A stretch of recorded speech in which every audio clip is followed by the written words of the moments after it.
Imagina por un momento que la Biblia no está completa, que existen capítulos enteros, perdidos, escondidos y prohibidos durante siglos, textos que revelaban detalles tan perturbadores, tan peligrosos, que líderes religiosos y políticos decidieron arrancarlos de la historia. Hoy hablaremos de uno de esos textos, un libro tan impactante que desafía casi todo lo que creemos saber sobre el cielo, los ángeles, los demonios, el infierno, el diluvio, los gigantes y el juicio final. Ese libro se llama El Libro de Enoc. Y lo que estás a punto de escuchar quizá te cambie la forma de ver el universo para siempre, porque Enoc, el hombre que caminó con Dios y desapareció porque Dios se lo llevó, no solo escribió un libro, escribió un viaje prohibido, un viaje al cielo, un viaje al inframundo, un viaje al origen del mal. Prepárate, porque esta historia no empieza en la tierra, empieza en el cielo, cuando un grupo de seres llamados los vigilantes violaron la ley divina y provocaron una de las mayores catástrofes espirituales y físicas de la historia. Antes de entrar a lo más oscuro, necesitas saber quién era realmente Enoc. La Biblia lo menciona de forma breve, casi misteriosa. Caminó, pues, Enoc con Dios y desapareció, porque le llevó Dios. No murió, no tuvo tumba, no envejeció. Enoc ascendió. Pero el libro de Enoc afirma que no solo ascendió. Fue invitado al cielo para presenciar secretos divinos reservados únicamente para los ángeles. Y cuando regresó, trajo consigo un mensaje que, según este libro, los ángeles caídos querían ocultar. Un mensaje que advertía al mundo entero de un juicio cósmico inminente. Y ese mensaje, por alguna razón, la humanidad decidió esconderlo durante miles de años.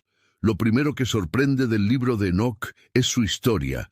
¿Cómo es posible que un texto considerado sagrado por algunos judíos antiguos desapareciera casi por completo durante siglos? La respuesta es inquietante. Este libro circuló en los tiempos de Jesús. Era conocido por los judíos, citado por los primeros cristianos y absolutamente respetado por varias comunidades antiguas, pero después, poco a poco fue eliminado. Desapareció de las sinagogas. Pero después, durante casi 1500 años, nadie sabía dónde estaba. Hasta que ocurrió un descubrimiento que dejó al mundo académico paralizado. En 1773, el explorador James Bruce encontró en Etiopía varios manuscritos completos del libro de Enoc. No fragmentos, no pedazos, no rumores, el libro entero. Había sobrevivido únicamente en manos de la iglesia etíope, una de las más antiguas del mundo. Para ellos, nunca había dejado de ser sagrado, y así, después de siglos de oscuridad, el libro de Enoc volvió a la luz.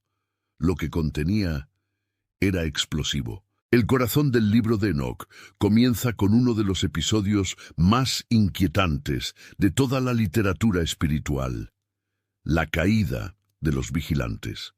Según Enoc, antes del diluvio, existía un grupo de ángeles encargados de vigilar a la humanidad.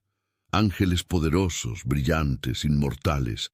Pero un día vieron a las mujeres humanas y se enamoraron.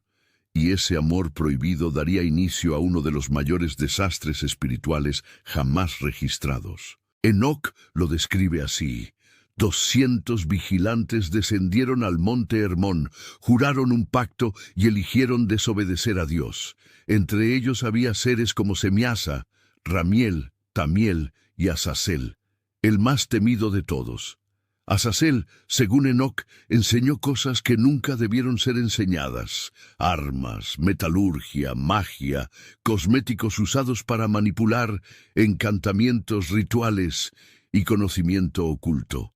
Mientras que los otros vigilantes enseñaban astrología, hechicería, movimientos de los astros y secretos del cielo. La humanidad, dice Enoc, no estaba preparada para recibir ese conocimiento, y peor aún, Los vigilantes tomaron a las mujeres humanas como esposas. Lo que ocurrió después desafía toda lógica.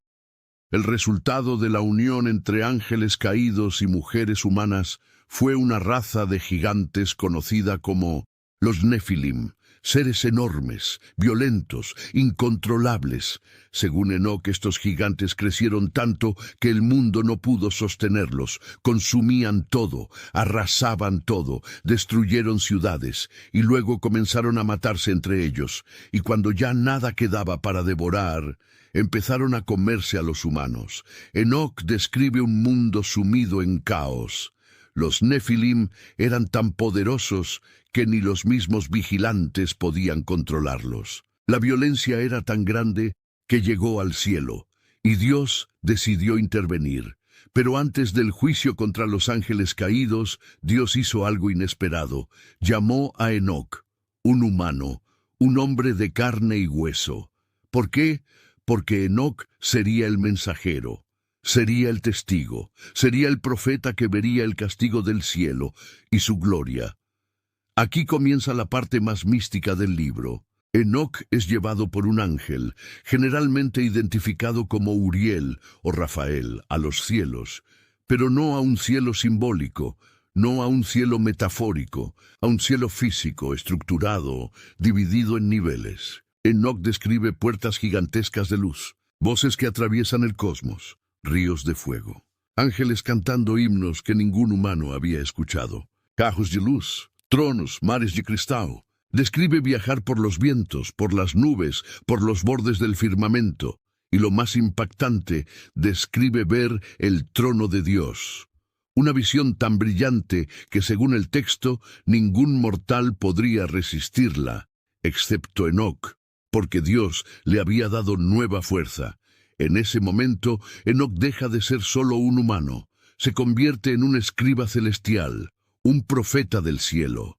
Dios le da una misión, transmite a los vigilantes su sentencia, y esa sentencia era dura. Dios ordena a Enoc decirles a los vigilantes lo siguiente: ellos no ascenderán al cielo jamás, serán encadenados, serán castigados. Sus hijos, los Nefilim, morirán en el diluvio, sus espíritus vagarán como sombras sobre la tierra. Enoc lleva el mensaje, y lo que ocurre después es casi trágico. Los vigilantes, al verlo, se arrodillan ante él.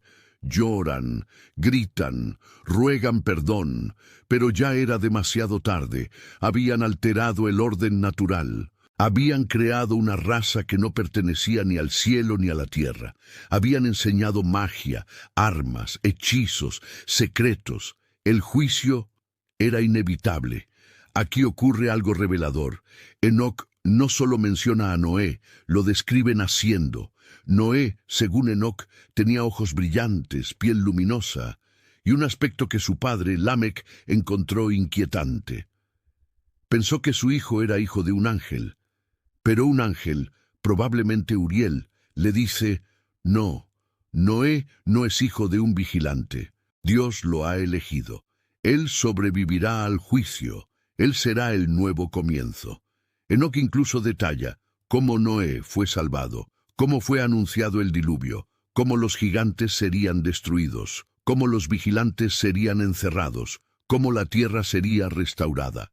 Es como si Enoc estuviera escribiendo un prólogo secreto al Génesis, una versión más oscura, más detallada, más sobrenatural. Después del juicio, Enoc es llevado a un lugar aún más inquietante, el inframundo. El libro de Enoc describe un lugar dividido en cavidades. No es el infierno como lo entendemos hoy. Es más complejo. Hay 4 lugares. Un lugar para los justos. Un lugar para los pecadores que no fueron completamente malvados. Un lugar para los malvados que esperan juicio. Y un lugar para los ángeles caídos. Enoc ve ríos de fuego, ve almas, ve corrupción, ve sombras que no descansan. Y entonces entiende algo. La historia del mundo no es solo física, es espiritual. Todo lo que ocurre en la tierra tiene un eco en el cielo y en el inframundo. El libro de Enoc contiene una profecía que muchos consideran un adelanto del Apocalipsis. Enoc habla de un Mesías, un elegido, un trono de gloria, un juicio final, un rescate de los justos, un mundo renovado. Describe un día en el que el Hijo del Hombre aparecerá con millones de ángeles. Un día en el que los reyes del mundo se esconderán. Un día en el que los malvados serán juzgados. Lo sorprendente es que este título, Hijo del Hombre, aparece antes de Jesús. Muchos estudiosos creen que Jesús conocía el libro de Enoc. Algunos incluso dicen que citó pasajes similares. Y quizá por esa razón, algunos líderes antiguos eliminaron el libro, porque era demasiado influyente, demasiado adelantado, demasiado incómodo. Antes de sumergirnos más en los secretos del libro de Enoc, recuerda dónde estamos. Hemos descubierto a los vigilantes, su rebelión, la creación de los Nefilim, los viajes celestiales de Enoc y la sentencia divina que desencadenó el diluvio. Pero la historia apenas comienza, porque el libro de Enoc no es solo un relato, es un mapa, un códice, un documento que describe una guerra espiritual invisible que continúa hasta hoy. Dicen que quien comprende este libro entiende por qué el mundo es como es, por qué el mal existe, por qué la humanidad tropieza una y otra vez, y por qué, según Enoc, el final ya fue escrito antes del principio. Una de las secciones más enigmáticas del libro de Enoc es el llamado el libro astronómico o el libro de las luminarias celestes. Aquí Enoc detalla cómo funcionan los cielos, los ciclos del sol, la luna, las estrellas y los vientos, sin texto. Pero no lo hace de forma poética, lo hace como un ingeniero del cosmos. Describe portales, movimientos circulares, fases, ángulos, cálculos. Muchos historiadores se preguntan, ¿cómo podía un hombre antiguo describir fenómenos astronómicos con tanta precisión? ¿De dónde sacó ese conocimiento? ¿Es posible que realmente se lo mostraran seres celestiales? La narración de Enoc dice que un ángel, llamado Uriel, le explicó cada ley del cosmos.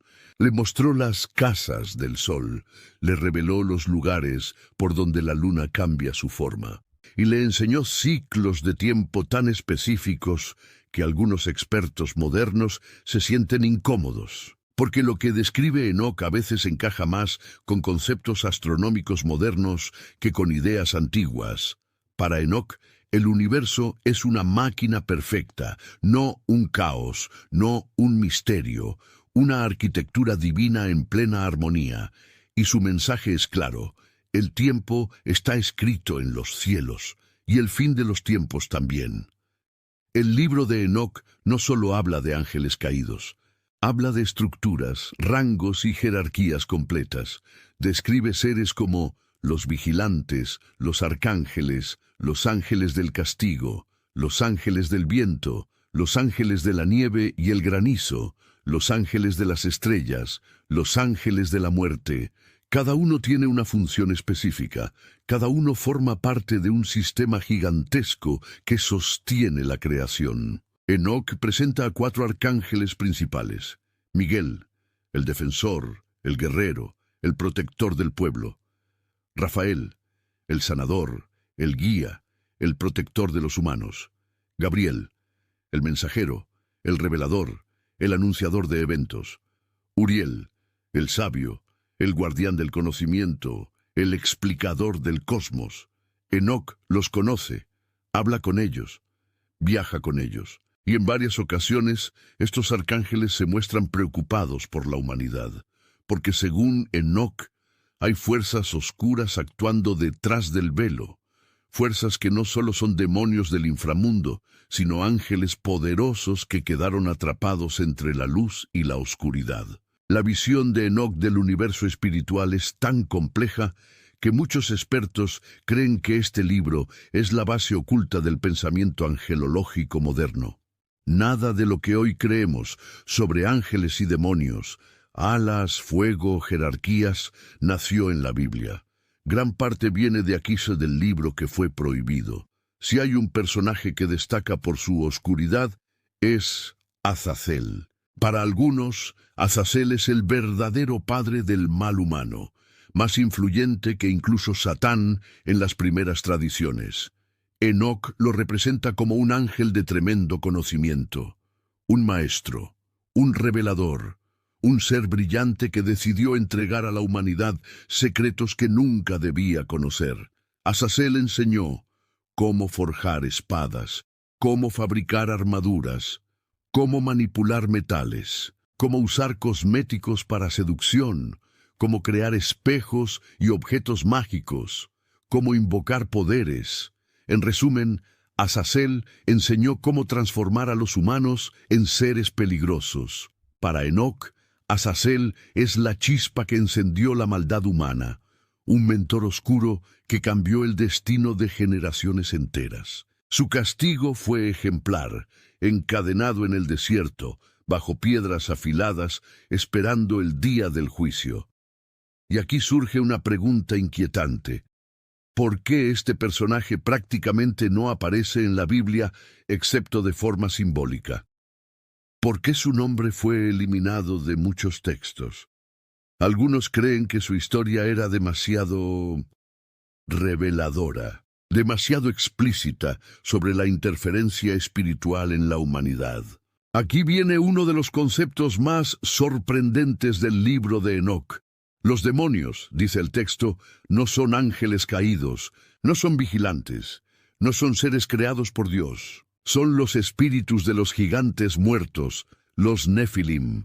Cuando los gigantes murieron en el diluvio, sus cuerpos perecieron, pero sus espíritus quedaron atrapados entre mundos. No pertenecían al cielo, no pertenecían a la tierra, no pertenecían al infierno, eran híbridos, sin hogar espiritual. Por eso vagan, por eso atormentan, por eso buscan cuerpos.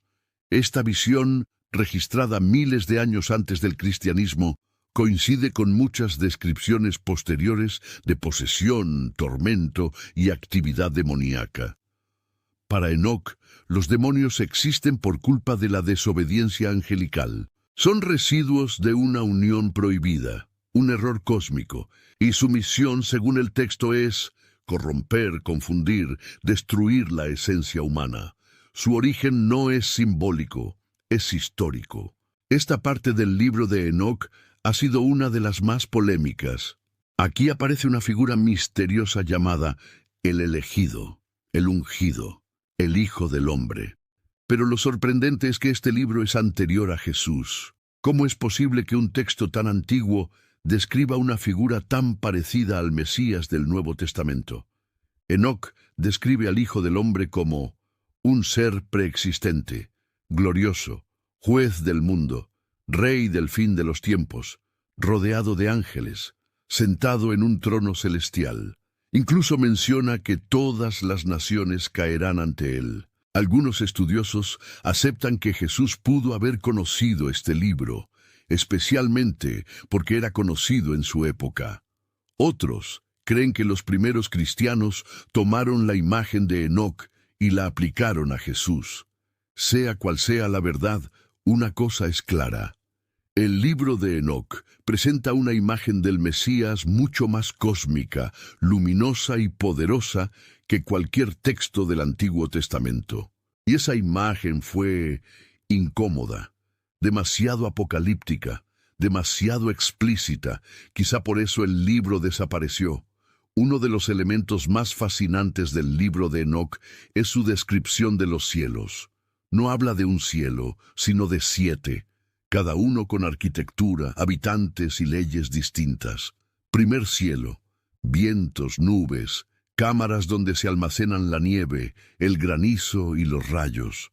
Segundo cielo, ángeles caídos esperando juicio, oscuridad, silencio, lamentaciones.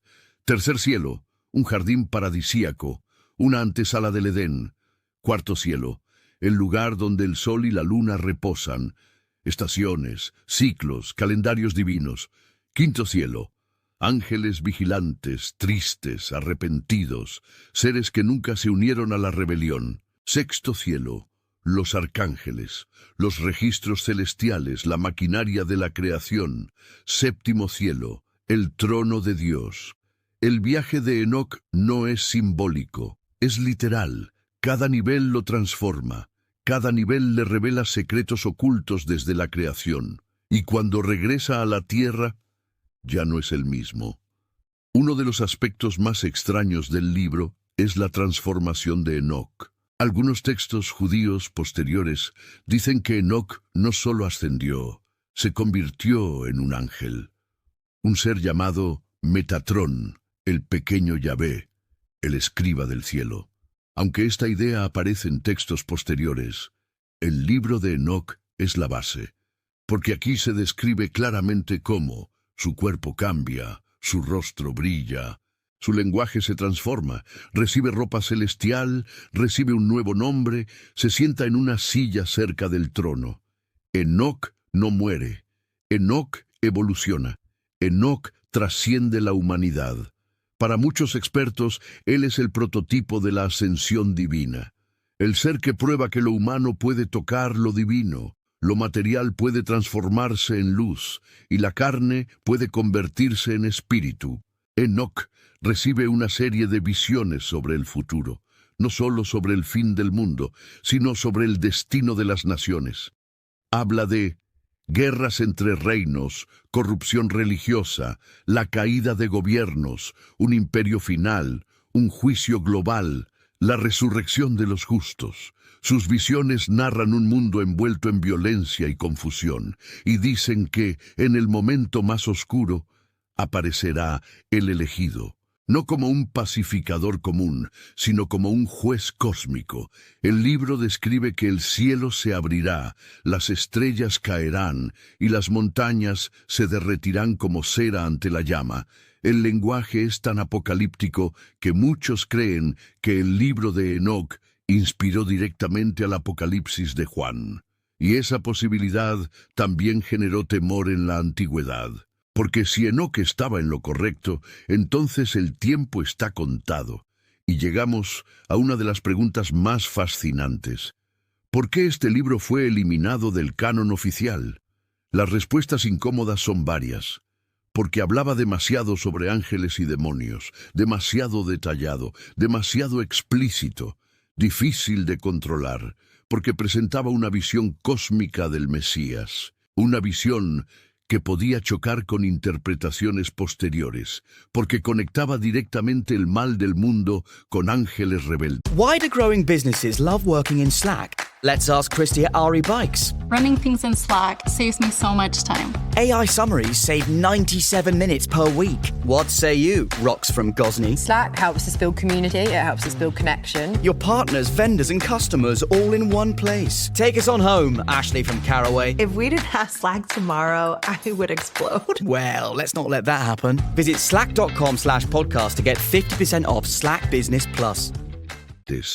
Una idea que complicaba la teología simple, porque mostraba un universo lleno de seres, niveles, leyes y jerarquías, cosas que algunos líderes religiosos consideraron excesivas, porque su contenido era demasiado poderoso, demasiado detallado, demasiado misterioso, demasiado peligroso.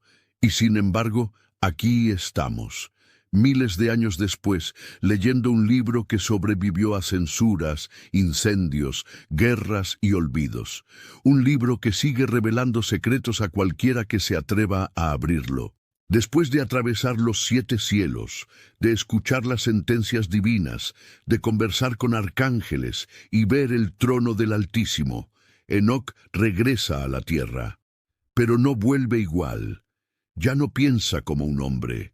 Ya no camina como un humano, ya no habla como alguien de este mundo, regresa con un cuerpo transformado, una mente expandida y una misión que pesa sobre él como un sol entero: escribir. Su tarea es dejar registro, no convencer a reyes, no reunir discípulos, no fundar una religión. Enoc solo debe transmitir lo que vio. Y eso es exactamente lo que hace. En los días siguientes, Enoc escribe sin descanso. Sus palabras ya no le pertenecen. Escribe como si una mano invisible guiara la suya. Y lo que escribe es lo que hoy conocemos como el libro de Enoc. Pero antes de que sea sellado, Enoc debe enfrentarse a algo más. Los vigilantes lo esperan. Imagina la escena. Enoc camina hacia el monte Hermón, el lugar donde una vez los vigilantes descendieron.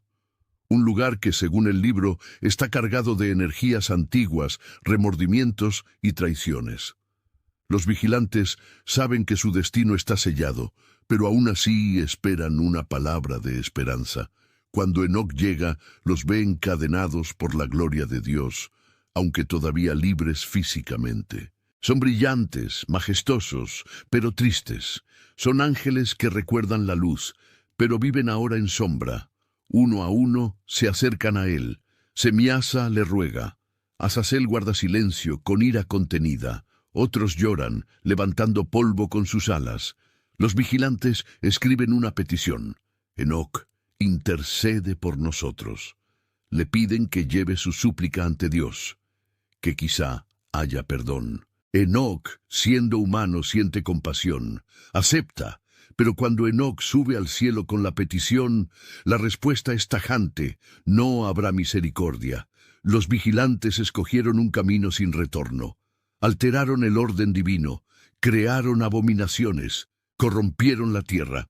Cuando Enoc regresa con la sentencia, la describe como una escena devastadora. Ángeles caídos llorando, golpeando el suelo, gritando hacia un cielo que ya no los escucha. Esta escena es uno de los momentos más dramáticos de todo el libro y revela una verdad incómoda. Los vigilantes no son demonios en el sentido moderno, son ángeles con corazones rotos. El castigo de los vigilantes no ocurre inmediatamente. Enoc explica que su juicio tiene etapas. Primera etapa: serán encadenados en prisiones oscuras debajo de las montañas. Segunda etapa: verán morir a sus hijos, los gigantes. Tercera etapa: escucharán el lamento de los espíritus de los Nefilim. Cuarta etapa: serán liberados por un breve momento para ser juzgados. Quinta etapa: serán arrojados al abismo. No al infierno que conocemos, sino a un abismo cósmico, donde el tiempo y el espacio funcionan de manera distinta. El libro de Enoc dice que este castigo será eterno, pero hay un detalle que muchos pasan por alto. Los vigilantes regresarán en los últimos tiempos, no como seres físicos, sino como fuerzas espirituales, como ecos, como influencias. Ellos y los espíritus de los Nefilim volverán a la tierra en el fin de los siglos. De hecho, muchos textos antiguos afirman que, en los días del final, la iniquidad de los vigilantes volverá a la tierra. Esto abre una pregunta inquietante. ¿Estará la humanidad viviendo ese retorno simbólico? Pero eso lo exploraremos más adelante. Aquí entramos en un terreno fascinante. El nombre Enoc aparece en dos linajes bíblicos distintos: el Enoc descendiente de Caín, el Enoc hijo de Jared, del linaje de Set. Pero el libro de Enoc se atribuye al segundo, al que caminó con Dios. Algunos estudiosos antiguos creían que existieron dos figuras llamadas Enoc, ambas asociadas a conocimientos avanzados. Otros dicen que solo hubo uno, pero su historia fue fragmentada deliberadamente. Esta confusión ha generado teorías poderosas. ¿Existe un Enoc oculto en los textos perdidos de la Biblia? ¿Se borró su historia a propósito? ¿Por qué el Enoc del Génesis aparece apenas en 2 versículos, mientras que su libro describe un universo entero? Lo que sabemos es lo siguiente: el Enoc del libro de Enoc se presenta como un hombre justo, puro, humilde, pero con acceso directo al Aleph, al principio de la creación. Un hombre tan cercano a Dios que Dios decidió llevárselo vivo. Esa idea sola ya es revolucionaria, pero el libro va mucho más lejos. La sección conocida como las Semanas de Enoc es una de las partes más enigmáticas y proféticas del libro. Enoc divide la historia del mundo en 10 semanas simbólicas, donde cada semana representa un periodo histórico. La primera semana, Adán y la creación. La segunda, la llegada de Enoc. La tercera, el juicio de los vigilantes. La cuarta, la elección de Abraham. La quinta, la historia de Moisés. La sexta, los reinos y las luchas. La séptima, la corrupción del templo. La octava, un nuevo orden justo. La novena, un juicio global. La décima, un cielo nuevo y una tierra nueva. Esta estructura se parece sorprendentemente al Apocalipsis.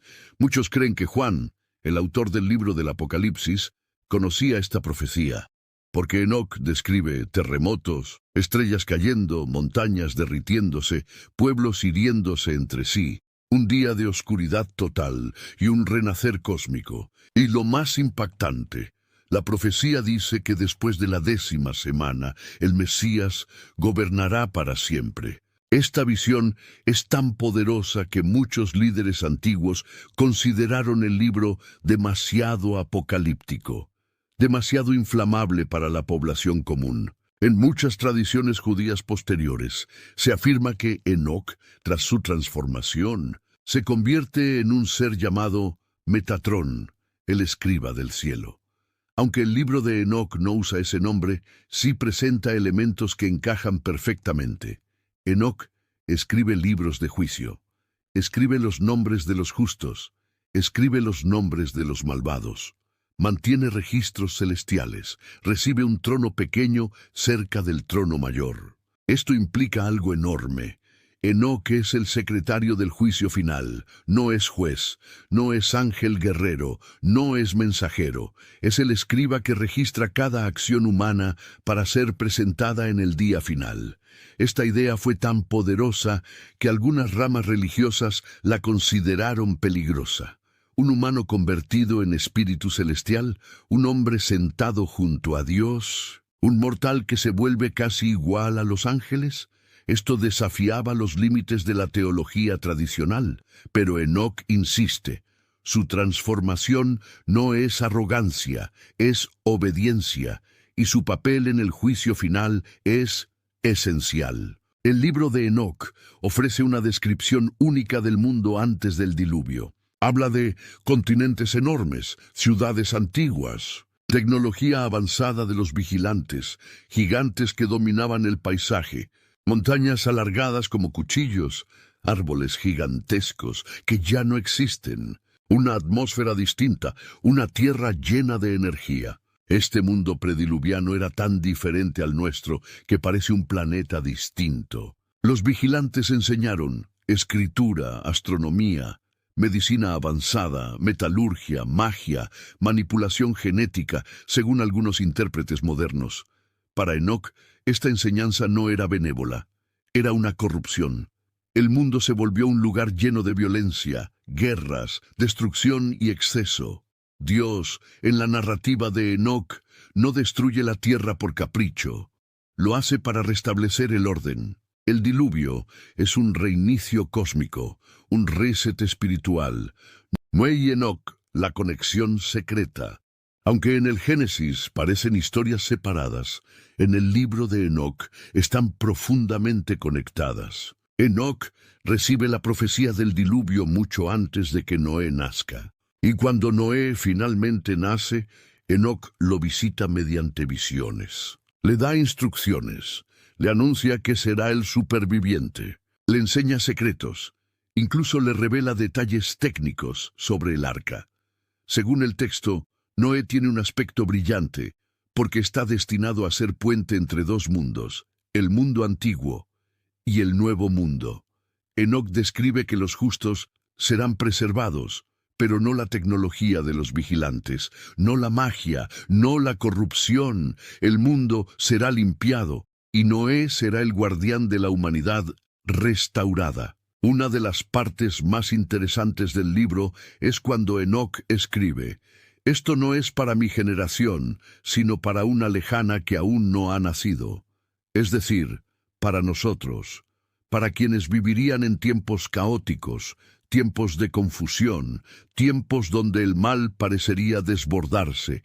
Enoc dice que su libro reaparecerá cuando el mundo se acerque al final de los ciclos. Cuando la humanidad vuelva a contaminarse con conocimientos prohibidos, cuando la ciencia y la espiritualidad choquen, cuando los gigantes regresen, no físicamente, sino espiritualmente, a través de violencia, arrogancia, corrupción, manipulación genética y guerras globales.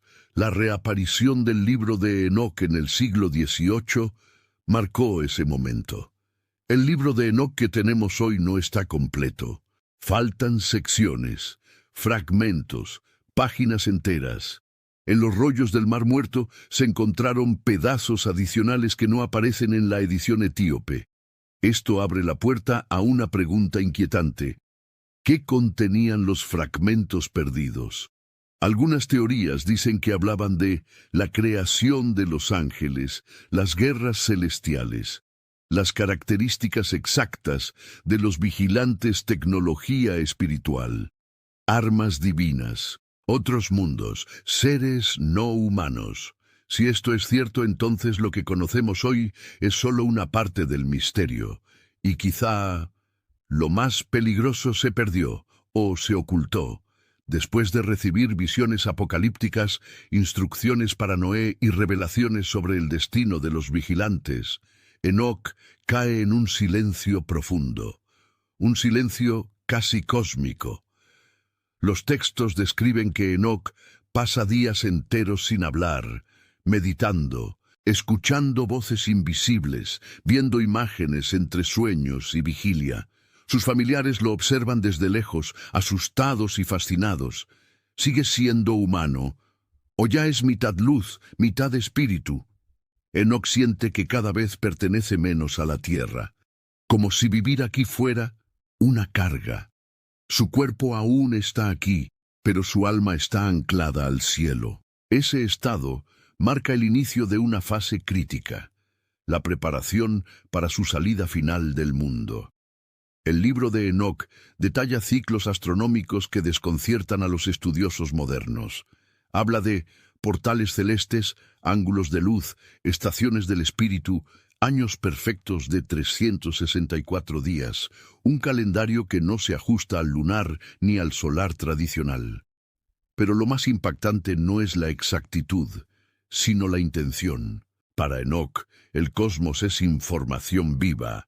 Las estrellas no son solo luces, sino mensajeras. Los vigilantes originales habían sido, en teoría, los guardianes de ese conocimiento.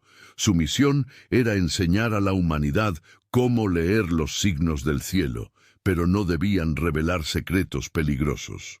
Enoc, por otro lado, recibe información supervisada por Uriel, el arcángel de la sabiduría cósmica. Información que parece diseñada para ayudar a generaciones futuras a comprender que nada en el cielo ocurre por azar. Todo está marcado, todo está escrito, todo sigue un patrón. Esta visión convierte al libro de Enoc en uno de los documentos astronómicos más antiguos del mundo y también en uno de los más misteriosos. Enoc describe un árbol gigantesco en un jardín celestial. Sus frutos brillan como fuego, su aroma llena todo el espacio, su tronco parece estar hecho de luz sólida. Este árbol no es el árbol del Edén, es algo mucho más grande, es el árbol de la vida eterna, el eje del universo, el punto donde la creación respira. Los sabios judíos posteriores dicen que este árbol representa el conocimiento puro, la conexión entre mundos, la inmortalidad, la presencia de Dios. Para Enoc, este árbol es un recordatorio de que la humanidad perdió algo enorme en el Edén, pero también un anuncio de que ese acceso será restaurado en el final de los tiempos. Este simbolismo atraviesa religiones, filosofías, culturas y mitos de todo el mundo, pero Enoc lo presenta como una experiencia literal. Él lo tocó, lo vio, lo sintió, Ese detalle lo convierte en uno de los testigos más privilegiados de la historia espiritual. Una de las visiones más perturbadoras de Enoc ocurre cuando visita el valle donde reposan las almas humanas antes del juicio. El texto describe un paisaje dividido en compartimentos, como si fuera un enorme sistema espiritual de almacenamiento. Cada compartimento contiene almas de un tipo particular, justos esperando su recompensa, pecadores arrepentidos que aguardan misericordia, malvados conscientes de su destino, asesinos y opresores a quienes la tierra misma acusa. Enoc escucha sus voces, los gritos, los susurros, el arrepentimiento, el miedo, y también escucha algo inquietante. La tierra habla, la tierra acusa, la tierra recuerda la sangre derramada. No es un lugar de tortura, es un lugar de conciencia pura, un espejo cósmico donde cada alma ve quién fue en realidad. Esta descripción es una de las primeras referencias antiguas a un estado intermedio antes del juicio, mucho antes de las doctrinas cristianas posteriores. Enoc observa reuniones de arcángeles, no pequeñas charlas, sino auténticos consejos celestiales. Estos arcángeles tienen papeles definidos. Miguel, guardián del pueblo, comandante en batallas espirituales. Se le describe de un tamaño imposible, con un rostro como relámpago. Rafael, sanador del mundo, el que cura tanto cuerpos como tierras corruptas. Gabriel, mensajero supremo, portador de anuncios que cambian la historia. Uriel, sabio del tiempo, guía del cosmos, protector de las luminarias. Sariel, vigilante de los espíritus, el que controla destinos. Raguel, el ángel que castiga a otros ángeles, el juez interno del cielo. Esta jerarquía hace que el universo de Enoc parezca una maquinaria divina, un sistema organizado, un ejército disciplinado. Conocer esta estructura es comprender que el mal no es desorden, es una rebeldía estructurada, y que el bien no es improvisación, es estrategia cósmica. Enoc es el primer personaje bíblico que tiene un contacto directo, repetido y constante con seres celestiales. Abraham habló con ángeles. Moisés vio la espalda de Dios. Isaías tuvo una visión, pero Enoc vivió entre ellos. Es el puente entre lo humano y lo divino, el mensajero del cielo, el escriba eterno. Su papel es tan grande que algunas tradiciones aseguran que sin Enoc, la humanidad habría sido aniquilada por completo. Él intercedió, él avisó del diluvio, él transmitió conocimiento puro antes del juicio. Él preservó la sabiduría y al final Dios lo llevó vivo. Este detalle, Enoc fue llevado, no es decorativo, es el punto de inflexión. Enoc prueba que un humano puede trascender. Ese mensaje es clave para toda la teología posterior. Enoc describe cómo los vientos soplan desde portales gigantes ubicados en los confines del mundo. No son puertas metafóricas, son estructuras reales, vigiladas por ángeles encargados de calibrar las fuerzas de la naturaleza. Habla de portales del este que traen vida, portales del oeste que traen destrucción, portales del norte que traen frío y juicio, portales del sur que traen calor y revelación. Este lenguaje parece mitológico, pero también parece técnico. Algunos investigadores modernos comparan estas descripciones con fenómenos climatológicos y astronómicos avanzados. Enoc ve cómo cada portal se activa en momentos específicos del año, cómo la naturaleza entera responde a la obediencia angelical. El mensaje es claro. La tierra está viva, la creación es consciente, y nada ocurre sin un propósito espiritual. Lo que los vigilantes enseñaron a los humanos se considera prohibido, porque mezclaba ciencia con magia, tecnología con corrupción, sabiduría con orgullo. Enoc detalla cosas que podrían parecer modernas. Manipulación genética, implícita en la creación de gigantes. Alquimia avanzada, uso de metales raros, hechicería con propiedades químicas, encantamientos basados en estrellas. Azazel y compañía no eran maestros de trucos, eran científicos oscuros, transformaron a la humanidad en un experimento, y ese experimento salió mal. La violencia se multiplicó, la maldad se expandió, la tierra misma enfermó. El diluvio, según Enoc, no fue solo un castigo, fue una desinfección, un reinicio completo de la humanidad.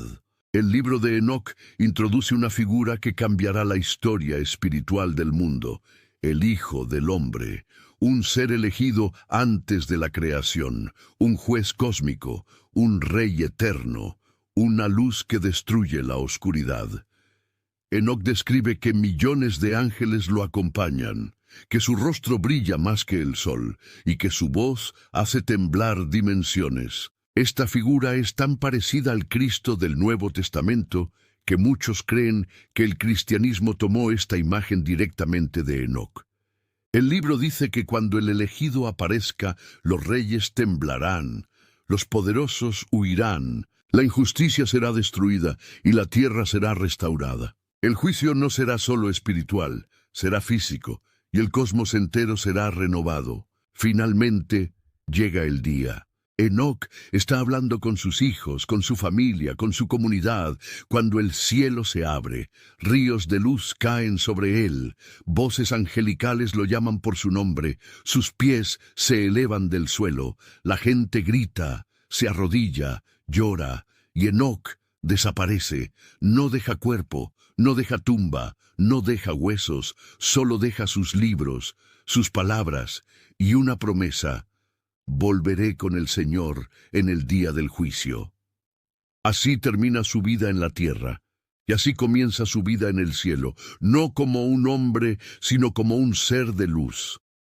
El libro de Enoc no te pide que creas, te pide que despiertes, que observes el mundo con nuevos ojos, que recuerdes que la historia humana está entrelazada con lo invisible, que el bien y el mal no son ideas, son fuerzas, fuerzas reales, fuerzas antiguas, que el cielo no está lejos, está aquí, justo encima, justo dentro, justo alrededor, y que un día, quizá no tan lejano, el juez cósmico descrito por Enoc aparecerá, el mundo cambiará, y todo lo que está escrito se cumplirá. Ese es el final que no termina, el final que anuncia un comienzo, el final que Enoc vio, y que tú ahora también conoces.